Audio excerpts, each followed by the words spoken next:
आज की वीडियो में देखेंगे प्रश्नावली 7.2 का प्रश्न संख्या 3। देखो क्वेश्चन में ये दिया हुआ है, आपके स्कूल में खेल कूद क्रियाकलाप आयोजित करने के लिए एक आयतकार मैदान ABCD के रूप में, मतलब ये जो हमें बना के दिया हुआ है ABCD एक आयतकार मैदान है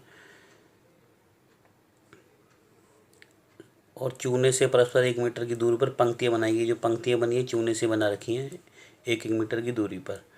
AD के अनुदिश, मतलब AD की दिशा में ये जो जा रही है ना इस तरीके से, परस्पर 1 मीटर की दूरी पर 100 गमले। ये जो गमले हैं इनकी 1-1 मीटर की दूरी है। टोटल गमले कितने हैं? 100। जैसा कि अगर इसमें दिखाया गया, निहारिका कोई नाम है। दूसरी पंक्ति में AD के 1/4 के भाग पे बांटते हैं, मतलब AD का कितना था? 100 मीटर था, उसका 1/4 भाग रही है कौन? निहारिका। ठीक है। और वहाँ एक हरा झंडा लगा देती है। उसके बाद प्रीत है, कोई प्रीत, वो 8वीं पंक्ति में है। ये प्रीत है 8वीं पंक्ति में, वो 1/5 भाग रही है पूरा। ठीक। और वो भी दौड़ती है और वहाँ पर एक लाल झंडा लगा देती है। तो वहाँ एक लाल, इन दोनों के बीच की दूरी ज्ञात करो। ये दूरी ज्ञात कैसे होगी? दूरी सूत्र से, जो हम पहले ही पढ़ चुके हैं। उसके बाद ये तो हो गया पहला। इसी में एक और दिया, यदि रसीम एक लड़की और है, कोई एक नीला झंडा इन दोनों को मिलाने वाले रेखाखंड के ठीक मध्य, मतलब इन दोनों को कोई रेखाखंड आपस में मिला रहा है, उसके बीच में लगाना है, तो वो अपना झंडा कहाँ खड़ा करना चाहिए। तो मतलब अब झंडा कहाँ लगाए, तो इसके लिए हमें दूरी तो निकालेंगे नहीं, तो इससे हमें मध्य बिंदु एक सूत्र होता है वो इस्तेमाल करेंगे। तो आज हम वो भी देखेंगे। ठीक है। तो हम इसे करते हैं शुरुआत करना क्वेश्चन।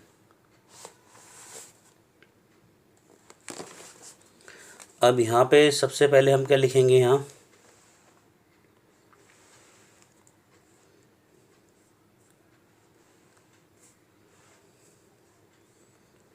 पहले यहाँ पे जो है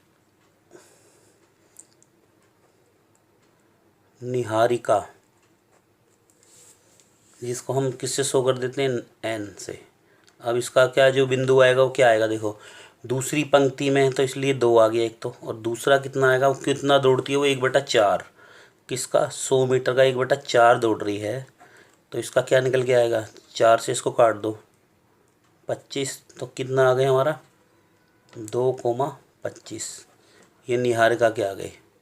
N बराबर नहीं मान लिया ताकि दिक्कत ना हो समझने में। N चाहो तो कुछ और भी नाम लिख सकते हो। तो N बराबर हमारा ये आ गया। दूसरा क्या नाम था इसमें निहारिका के अलावा? प्रीत। प्रीत को हमने P से ले लिया। उसका क्या था? वो 8वीं पंक्ति में दौड़ रही थी और इसका 1/5 भाग जा रही थी। तो उल्टा लिख दिया, 5 आएगा। अब इसे 5 से काट लो तो ये कितना आ गया? 8,20। तो ये 2 बिंदु हमें मिल गए। N बराबर हमें ये मिल गया और P बराबर ये मिल गया। अब हमने क्या करना है इसमें? अब हमने इन दोनों की क्या निकाल देनी है? बीच की दूरी निकाल देनी है, क्योंकि हमें दूरी N और P की लिखनी है। तो यहाँ एक बार लिख लो ये बिंदु। तो N बराबर हमें क्या मिला? 2 और 25, और P बराबर हमें मिला 8 और 20। तो यहाँ हमने देखो ये क्या हो जाएगा हमारा? x1, ये हो जाएगा y1, ये हो जाएगा x2 और ये हो जाएगा y2। हमने क्या लगाना है इसमें? दूरी। तो यहाँ लिखो, हम निकालने दूरी किस किस की? N और P की। तो सूत्र लिख दो। दूरी सूत्र हमारा ये है ही, अच्छी तरह कर चुके हम काफ़ी बार। बस अब इसमें हमने इनके मान भर देना और कुछ नहीं करना। मान भरने के लिए क्या करोगे? पहले इसको ऐसे लिख दो। अब देखो x2 कितना? 8 घटा x1 कितना? 2, इसकी घात 2, जमा y2 है 20 घटा y1 है 25, उसकी घात 2। तो अब हम क्या लिखेंगे यहाँ पे?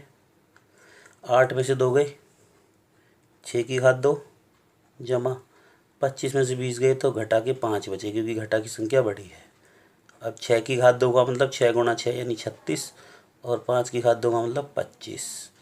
घटा का निशान हट जाएगा क्योंकि सम संख्या। अब हमने इन दोनों को जोड़ लेना है। 5 और 6 11, 3 और 2 5 और 1 6। तो ये हमारा निकल के आ गया दूरी किन दोनों की?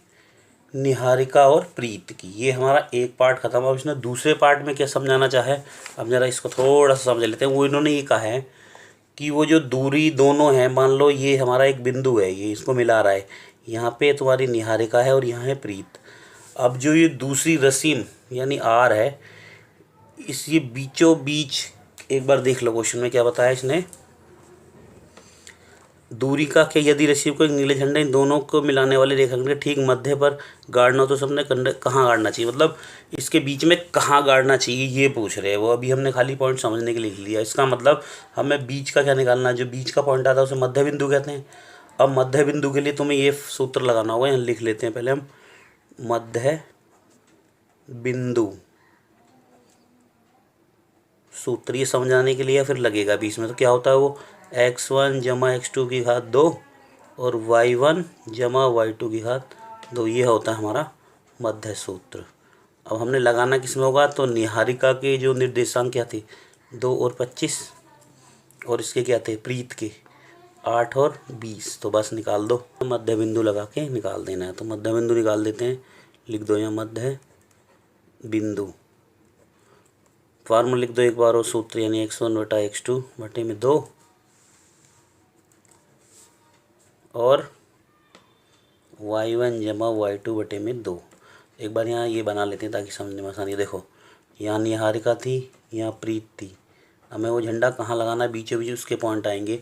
तो निहारिका के जो हमारे वो थे पॉइंट, वो क्या कहते हैं, बिंदु 2 और 25, और उसके कितने थे हमारे 8 और 20।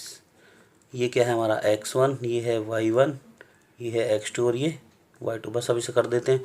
x1 क्या है हमारे पास 2, x2 कितना है 8 बटे में 2, y1 कितना है 25 जमा y2 कितना है 20 बटे में 2 बराबर 8 और 2 10 बटे में 2 कोमा 45 बटे में 2, काट के कितना आ जाएगा 5 बटे में। अब देखो इसे चाहो तो इतना भी लिख सकते हो, या चाहो तो दशमलव में लिख दो, तो कितना हो जाएगा ये 22.5। तो ये हो गए हमारे आंसर।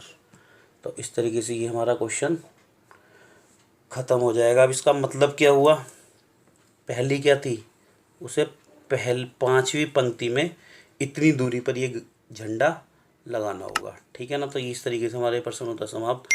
अगला जो प्रश्न है हम अपनी अगली वीडियो में देखेंगे।